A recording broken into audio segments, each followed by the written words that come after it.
Le parc animalier de Sainte-Croix vous présente Naturellement Moselle.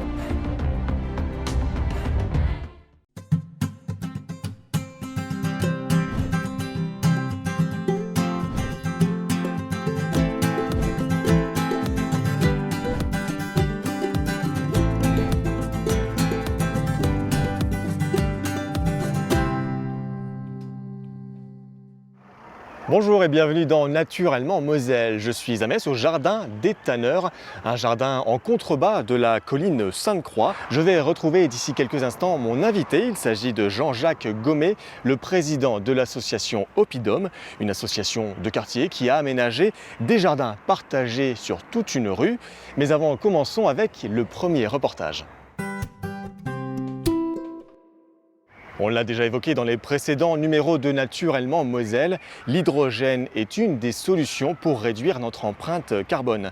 Mais les mises en pratique sont pour le moment assez rares. Alors pour enclencher le pas, la région Grand Est a lancé une expérimentation test sur son parc de véhicules. Depuis mars 2022, 4 véhicules diesel sont équipés de boîtiers à hydrogène. À la clé, une consommation réduite de 25% et 70% de pollution en moins. Anne-Sophie Gross nous détaille cette innovation et reçoit une personne que vous connaissez tous, Bertrand Piccard. Les scientifiques le disent, les citoyens le savent, la lutte contre le dérèglement climatique doit s'intensifier et cela passe aussi par une transition énergétique sans précédent. Alors pour remplacer à terme les énergies fossiles polluantes, la région Grand Est a décidé de miser sur l'hydrogène. Bertrand Piccard, bonsoir. Bonsoir. La lutte contre le changement climatique, ça vous connaît, vous et vos équipes, vous avez prouvé au monde entier qu'il était possible de se passer de carburant en effectuant par exemple un tour du monde à bord d'un avion solaire. Mais aujourd'hui, il faut trouver des solutions accessibles au plus grand nombre. L'hydrogène est-elle la meilleure solution aujourd'hui ? Il y a de nombreuses solutions. Et ce qu'on teste ici avec la région Grand Est, c'est une des solutions qui a été identifié et labellisé par la Fondation Solar Impulse dans le cadre du partenariat avec l'équipe de Jean Rotner. Et il s'agit d'un module avec de l'eau distillée.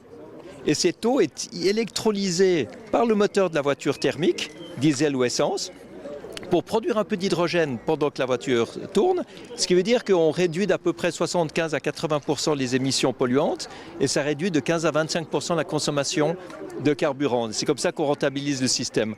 Est-ce que pour vous, il est impératif que les institutions comme la région Grand Est, mais peut-être d'autres qui suivront, s'engagent pleinement et activement justement dans cette grande mutation énergétique ? C'est absolument fondamental. Vous savez, le GIEC a identifié pour la première fois les obstacles à la mise en place des solutions pour lutter contre le changement climatique.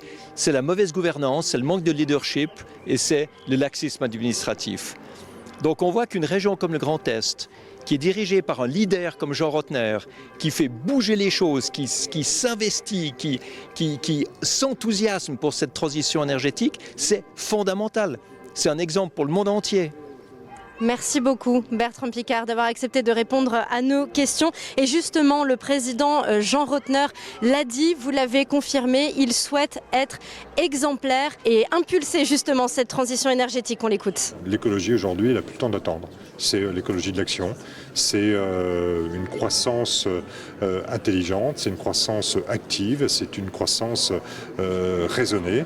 Et c'est ce que nous faisons et c'est ce que nous tentons, non pas de démontrer, mais c'est ce que nous faisons au quotidien dans la région Grand Est. Une première étape régionale donc dans la transition énergétique, mais qui semble aujourd'hui plus que nécessaire dans cet enjeu planétaire. Pour réduire son empreinte carbone, le producteur d'énergie UEM s'est tourné vers les chaudières biomasse pour alimenter en chaleur le réseau de chauffage urbain de l'Eurométropole de Metz. Dernièrement, le groupe a inauguré une nouvelle unité biomasse à Montigny-lès-Metz. On en a parlé dans Naturellement Moselle. Mais UEM dispose d'une plus grosse unité installée à Metz-Chambières, mise en service en 2012. Alors comment fonctionne une unité fonctionnant aux plaquettes de bois ? Visite guidée avec ce reportage de Fanny Bragard. Ressources renouvelables, les 65 000 hectares de forêt mosellane sont une mine verte pour la centrale biomasse de Metz. D'une puissance de 45 MWh, elle consomme chaque jour près de 400 tonnes de plaquettes forestières, bois déchets et écorces, un combustible durable et local.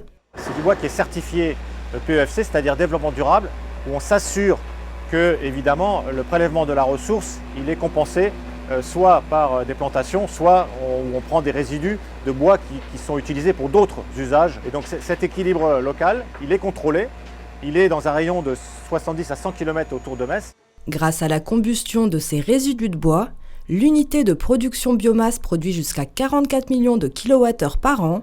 Nous avons un débit de 57 tonnes par heure de vapeur qui est envoyé dans une turbine à contourpression.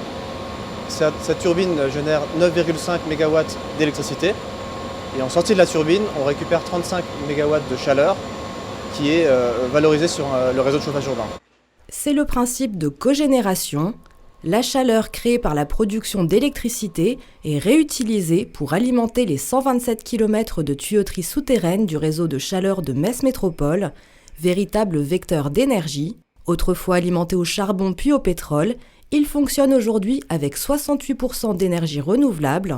Si on continue le raisonnement, il n'est pas impossible, et il est même quasiment certain d'ailleurs, qu'avec les évolutions technologiques sur le développement d'autres énergies, telles que par exemple l'hydrogène, on puisse d'ici 15 ans complémenter l'alimentation du réseau en remplaçant le gaz naturel par de l'hydrogène et avoir un réseau à l'horizon 20 ans qui serait proche des 100% d'énergie renouvelable. Au-delà de l'indéniable urgence climatique, la biomasse participe à notre indépendance énergétique et, taxé à 5,5%, le chauffage urbain est lui bien plus économique que les énergies fossiles. Savez-vous qu'un habitant de l'Eurométropole de Metz produit 9 tonnes de CO2 ? C'est le gaz à effet de serre dont nous sommes responsables individuellement lorsqu'on se déplace, lorsqu'on mange, lorsqu'on consomme. 9 tonnes, ce chiffre ne signifie pas grand-chose dit comme ça, mais pour limiter le réchauffement climatique comme prévu par l'accord de Paris, notre empreinte carbone individuelle ne devrait pas dépasser 2 tonnes de CO2 équivalent par an. Il convient alors de changer notre façon de consommer et nos habitudes. L'Eurométropole de Metz élabore actuellement son deuxième plan climat-air-énergie territorial. Il s'agit d'une feuille de route qui s'étale sur plusieurs années. Le but, construire un territoire où il fait bon vivre. Vous pouvez d'ailleurs participer à une enquête sur Internet et donner votre avis sur la mobilité, sur l'alimentation ou encore sur l'habitat. On fait quoi pour notre climat? L'enquête en ligne est à retrouver sur le site internet de l'Eurométropole de Metz. Retrouvons à présent notre invité. Jean-Jacques Gommet, bonjour. Bonjour. Vous êtes le président de l'association Oppidum. On se trouve dans le quartier Sainte-Croix à Metz. C'est un peu le terrain de jeu finalement de l'association Oppidum qui a été créée en 2013. Et oui, presque déjà 10 ans. Et donc Oppidum est né suite à différents projets immobiliers dans le centre-ville de Metz. Et un petit peu en réponse, l'association est née pour vouloir redonner un sens à la vie en société au centre-ville, dans une zone à la fois urbaine, assez dense, mais en même temps avec un écosystème comme on peut voir ici, avec des jardins intéressants. Et donc depuis ce temps, Oppidum fait différentes activités, différentes animations telles que zones de gratuité, telles que des jardins partagés, compostage, et puis différents événements tels que fête des voisins. Ouais. Donc chaque année, on a cette récurrence et on essaye de donner un petit peu d'animation. Favoriser la vie de quartier. Tout à fait, et favoriser en même temps une certaine inclusion. D'accord, oui. Et Oppidum mène de nombreuses activités donc en lien avec la nature, vous l'avez rapidement évoqué, avec le développement durable. On est d'ailleurs ici rue des Murs, tout à fait. Une rue transformée par votre association, une rue dite comestible. Voilà. Alors c'est une rue comestible grâce à une association avec des gens formidables, parce que c'est vrai qu'on a toujours besoin d'avoir une équipe soudée pour monter ce genre de projet. Et donc petit à petit l'idée est venue, donc on a commencé, au départ c'était juste un gazon où venaient gaiement tous les chiens du voisinage. Rendez-vous des toutous. Et donc voilà, c'était ça il y a 5 ans et demi. Donc c'était une bande de terre, de gazon vierge. Une bande de gazon qui séchait en été, qui était grillée dès le mois de juin. Ouais.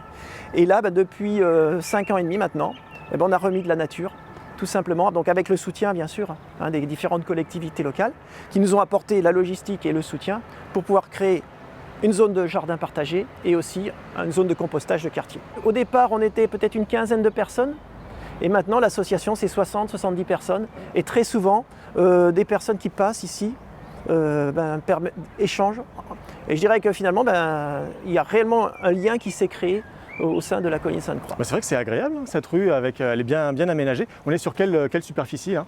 Alors, globalement, si on prend tous les espaces de la rue comestible, on doit être à peu près à 1000-1200 mètres carrés de terrain maintenant. Et donc, quand on avait commencé au départ, c'était juste cette bande-là. Et qu'est-ce qu'on y retrouve alors sur ce jardin, sur cette rue comestible? Je vois que là, donc, il y a les bacs de compost, des petits potagers. Tout à fait. En fait, on a de quoi ici. Évidemment, on n'est pas dans l'autosuffisance alimentaire, loin de là. Mais c'est très symbolique parce qu'on a ici beaucoup d'épices, d'aromates, de fruits aussi également. Et puis, c'est surtout notre corps de métier en partie, c'est effectivement le compostage qui est fait ici. L'association gère un site de compostage avec le soutien et un partenariat avec la ville de Metz et puis Metz Eurométropole, dans l'idée justement d'avoir toujours quelque chose qui soit régulier, 2 permanences par semaine, le mardi 18h30, 19h30 et le samedi matin de 10h30 à 11h30. Et très souvent ça déborde, hein. On fait toujours des heures supplémentaires en tant que bénévole bien sûr. Et votre association Oppidum mène des activités, des ateliers sur ces jardins partagés? Tout à fait, régulièrement dans l'année, on va faire par exemple des opérations semis fin de l'hiver, de la plantation comme actuellement, donc on vient de récupérer plusieurs plants à droite et à gauche. Et puis à partir de là aussi des initiations, par exemple au compostage. On est parfois sollicité par différents organismes, je pense à Organéo par exemple, pour venir assister et voir comment un site de compostage fonctionne. Sachant que certes il y a notre site, mais on est à peu près à 8 ou 9 sites sur Metz. Oui, il y a plusieurs sites sur Metz, effectivement. Oui. Comment ça se passe? Les habitants viennent donc 2 créneaux par semaine, c'est ça, avec leur petit bac? Tout à fait. Ramener leur pelure de tomates, de concombres et tout ça? Absolument. Épluchure de fruits et légumes, on prend tout, il n'y a pas de souci. Ce qui fait que l'on gère à peu près par semaine entre 90 et 100 kg d'épluchures, ce qui ramène à peu près à 1 tonne tous les 2 mois de compostage qui va être préparé, mûri, et 1 tonne de compost est prête à peu près entre 4 et 6 mois pour bien faire. Ce compost ensuite va repartir soit dans notre jardin, soit va être pris par des membres de l'association et va voyager dans différents jardins, notamment en Moselle bien sûr. On a également une serre qui est dévolue donc à faire pousser nos différentes plantations et semis dans le foyer des jeunes ouvriers qui est derrière moi. Il faut savoir aussi qu'on a un partenariat très poussé avec ce foyer. Donc je les remercie aussi énormément parce que finalement on a vraiment des liens très très forts, ce qui a permis aussi de donner un peu plus de contact.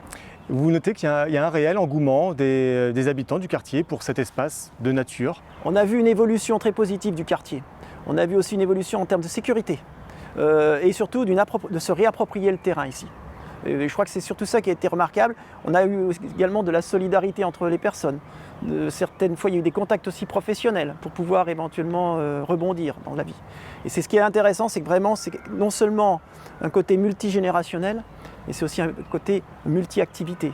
On aura des personnes en précarité jusqu'à des personnes qui sont finalement très à l'aise. Et ce mélange, cette diversité est ce qui manque un peu en ce moment dans notre société. Une cohésion qu'il faut développer, qu'il faut entretenir aussi. Absolument. Et c'est le but, un petit peu, notre petite pierre à apporter avec Oppidum. Et donc, ça fait maintenant 5 ans et demi que l'on travaille là-dessus. 13 tonnes d'épluchures qui sont reparties en compost, qui ont créé ce jardin. Et en même temps, non seulement ces jardins, mais aussi cette interaction entre la population. Et c'est certainement ça qui est encore le plus important dans tout. Et vous avez également aménagé le parc du conservatoire Gabriel Piernet, qui est à proximité là. Tout à fait. Alors justement, dans le contexte de cette rue comestible qui se poursuit, ici c'est juste une petite partie. Si on poursuit sur la rue des Murs, on voit d'abord des vignes qui sont en train de commencer à pousser, puis des fruits rouges et de la rue Barbe. Et ensuite, effectivement, le jardin du conservatoire de musique Gabriel Piernet. Tout à fait, où là on a différents types de végétation tardive, également des nids d'oiseaux. Bref, un écosystème qu'on va laisser volontairement naturel grâce aussi à cette complicité avec le conservatoire qu'on a, bien sûr. Parce qu'il n'y avait rien aménagé dans ce parc, l'idée c'était de restaurer, de développer cette biodiversité? Il n'y avait rien dans le sens que c'était juste un parc, du gazon, un peu de jardin, mais il n'y avait rien de fait. C'était laissé un petit peu comme ça et c'était très bien. Mais là on apporte un peu plus justement de diversité, ramener par exemple des oiseaux aussi dans le centre-ville.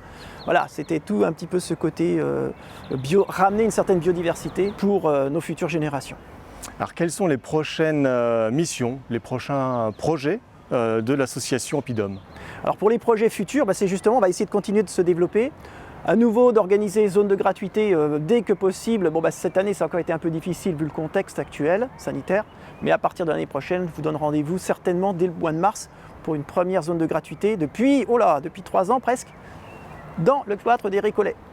Il y a encore des espaces de nature vierge que vous pouvez aménager là dans le quartier? Ah oui, mais peut-être que la ville ne sera peut-être pas d'accord. C'est là, c'est tout le jardin du tanneur. Alors là, oui. Peut-être c'est un pieu Il est bien aménagé déjà. qui est déjà bien aménagé. Par contre, si on commence à penser légumes et fruits et production maraîchère intramuros, pourrait être éventuellement une piste intéressante pour étudier peut-être comment faire de la culture en terrasse et optimiser ainsi différentes choses. Mais ça, je dirais que c'est quelque chose qu'on verra le jour venir. D'accord, bon le message est passé. Voilà, en tout bien, tout honneur.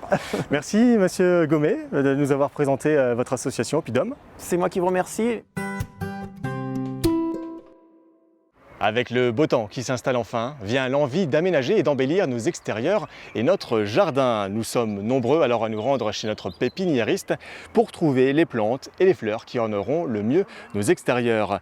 Lucie Philippot s'est rendue chez Mal à ses fleurs à Metz pour observer la tendance et vous allez le voir, le géranium a toujours la cote. Des fleurs, des légumes, de la bonne terre et beaucoup d'amour, c'est tout ce qu'il vous faudra pour embellir votre jardin. Ici, le choix ne manque pas pour correspondre aux envies de chacun, mais au vu de la demande actuelle, les horticulteurs ont dû s'adapter. On n'arrive pas à canaliser l'envie des consommateurs actuellement. Et il est vrai qu'ils nous demandent beaucoup de géranium et de plantes estivales. Nous, notre saison démarre habituellement après le 1er mai. Et là, on a été obligé, parce que les clients nous le demandent, de mettre en avant des produits. Donc en ce moment, c'est les géraniums beaucoup. Mais on a quand même aussi toute une gamme de plantes vivaces. Et ça, il n'y a pas de problème pour les planter. C'est une période charnière pour les horticulteurs qui essayent tant bien que mal de transmettre les bons gestes pour un jardin réussi. Déjà, choisir l'endroit où vous achetez vos végétaux. Un professionnel sera certainement une personne qui vous donnera les bons conseils, qui vous dira les plantes les plus faciles. Je dirais que quand on démarre un jardin, la plante phare, ça reste le géranium. C'est une valeur sûre. Et puis choisir aussi des plantes de qualité avec un terreau aussi en adéquation. Les professionnels du jardin ont de quoi avoir le sourire puisque le panier moyen annuel consacré au jardinage s'élève à 113 €. Avec les confinements à répétition, les Mosellans apprécient d'avoir davantage les mains dans la terre. J'aime bien jardiner, je ne fais pas de potager mais j'aime bien les fleurs. J'ai un jardin d'agrément qui est assez grand, j'habite du côté de Queuleux, donc c'est bien agréable. J'ai acheté du géranium, des vivaces, pour mettre de la couleur un peu partout, on en a besoin en ce moment. C'est la première fois on a acheté des bacs il y a 1 an et demi environ. Et c'était l'hiver, du coup maintenant on va planter ça pour cultiver cet été. J'ai un jardin avec un petit potager, avec des fleurs, une rocaille et aussi des transats. Planter sur un sol froid peut s'avérer fatal pour vos plantations. Attention donc aux seins de glace, les gelées de mai, qui pourraient ruiner votre travail. Et les seins de glace, c'est justement ce mercredi 11, ce jeudi 12 et ce vendredi 13 mai. En général, il ne gèle plus les nuits après ces dates. Si la cueillette de champignons est répandue, celle des herbes folles l'est un peu moins. Et pourtant, nombre de plantes sauvages sont délicieuses, cuisinées ou même crues. Valérie Locher, membre de l'association Le Goût des herbes folles, propose des balades gustatives et culinaires au grand public autour de Metz. Découverte en forêt avec ce reportage d'Anne-Sophie Gross. Alors là, il faut insister, parce que si la première impression, il y a des gens qui vont dire ça pue. D'ailleurs, c'est ça. Un de ces noms populaires est l'ortie puante. Il ne faut pas la retenir. Et il faut vraiment insister. Et quand on insiste, on a un goût de champignons. Bravo. En soupe, en quiche ou en risotto, les pierres des bois est l'une des nombreuses plantes comestibles que l'on peut trouver dans nos forêts. Mais attention à ne pas manger n'importe quoi. Certaines plantes sont hautement toxiques comme le muguet ou les colchiques que l'on confond souvent avec l'ail des ours.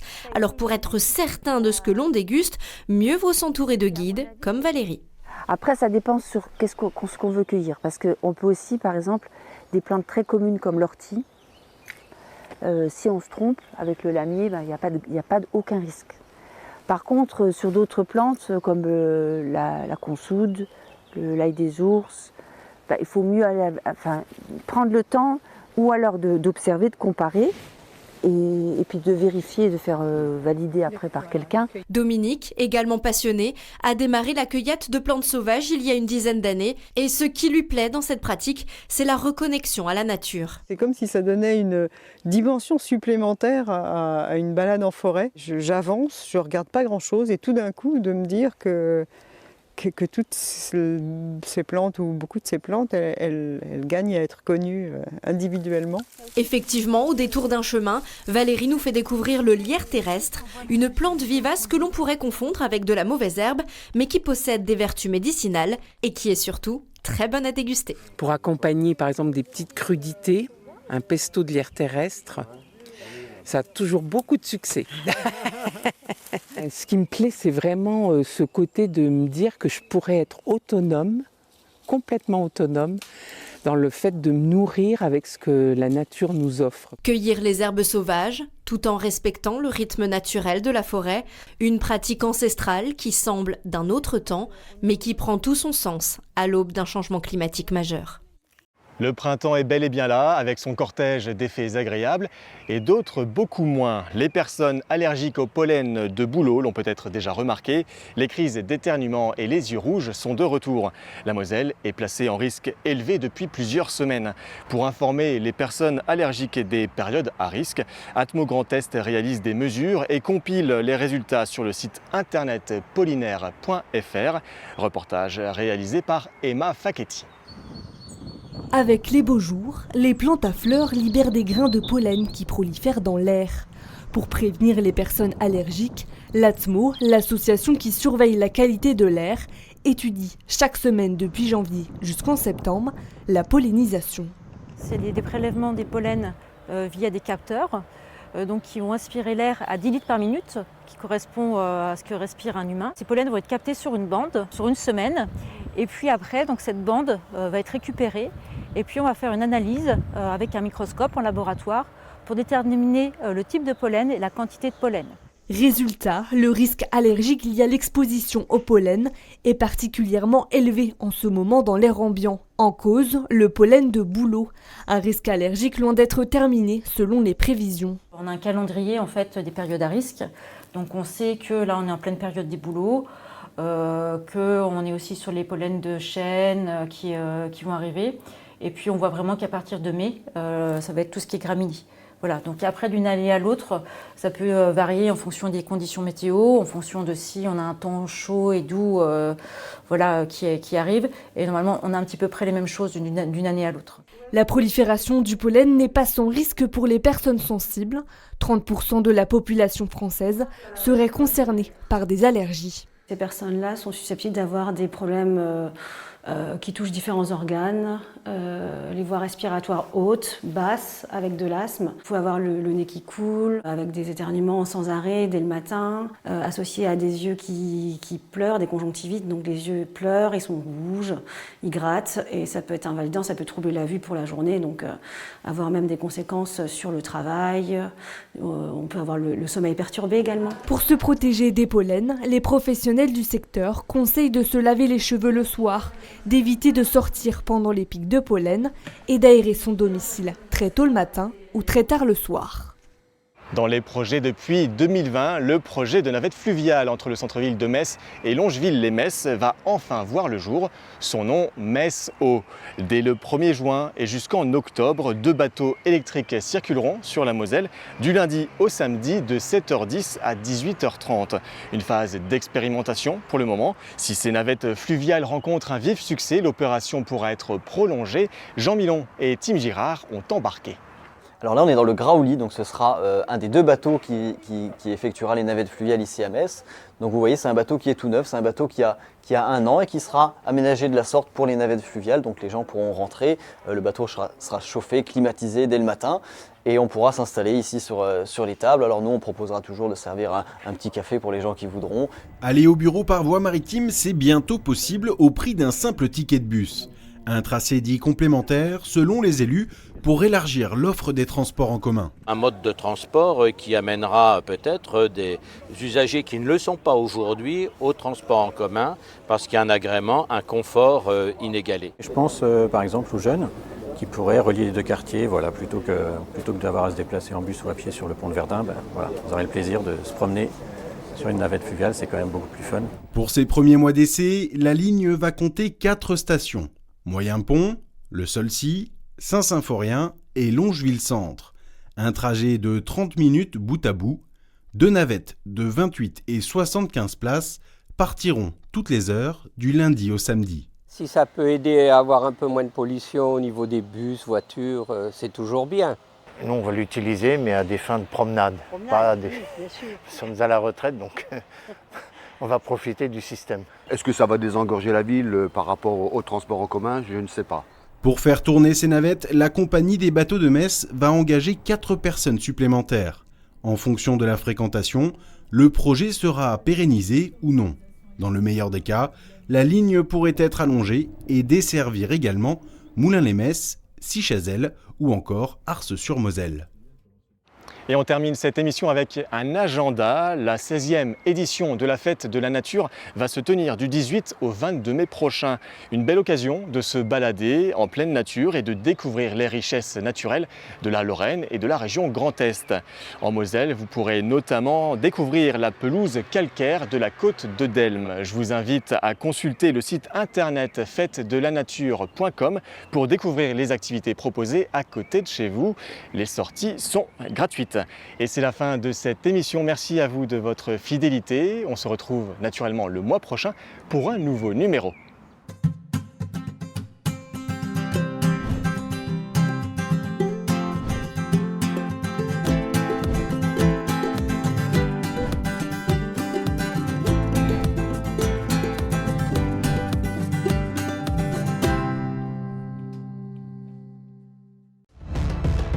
Le parc animalier de Sainte-Croix vous a présenté Naturellement Moselle.